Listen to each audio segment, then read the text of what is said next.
গহনা গ্রামের মেয়ের কাহিনী সিরিয়ালের ১২৬তম পর্বে আবারও দেখা মিলছে চমকপ্রদ দৃশ্যের। বন্ধুরা, আরও আপডেট পেতে চ্যানেলটি সাবস্ক্রাইব করতে ভুলবেন না। এই এপিসোডে দেখা যায় আয়ুষের মা সুযোগ বুঝে আলিয়ার সঙ্গে দুষ্টুমি করে। সে হঠাৎ আলিয়ার কাঁধে একটি নকল টিকটিকি রেখে বলে ওঠে, দেখো টিকটিকি। আলিয়া ভয়ে চিৎকার করতে করতে দৌড়াতে শুরু করে আর ভয়ে সবার পেছনে গিয়ে লোকায়। এদিকে হট্টগোল দেখে কাকিমণিও চমকে লাফাতে থাকে।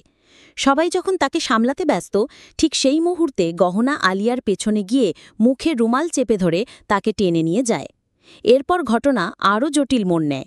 আয়ুষ্মানের মা আর গহনা মিলে আলিয়াকে উর্বশী আর শক্তি সিংয়ের ঘরে নিয়ে গিয়ে তার হাত পা মুখ বেঁধে রাখে। অন্যদিকে রিচুয়ালের স্থানে গহনা ও আয়ুষ্মানের মা ঘোমটা টেনে হাজির হয়। কাকিমণি অবাক হয়ে প্রশ্ন তোলে, তুমি ঘোমটা দিলা কেন? পিসিমণিও বিরক্ত হয়ে রেগে ওঠে, এভাবে ঘোমটা দেবার মানে কি? তখন গহনা হতভম্ব হয়ে যায়। কিন্তু আয়ুষ্মানের মা বুদ্ধি খাটিয়ে পরিস্থিতি সামলায়। সে বলে, তৃতীয় ধাপ শেষ হওয়ার পর হবু কনেকে ঘোমটা দিয়ে রিচুয়াল শেষ করতে হয়, তাই আমি ঘোমটা দেওয়ার কথা বলেছি।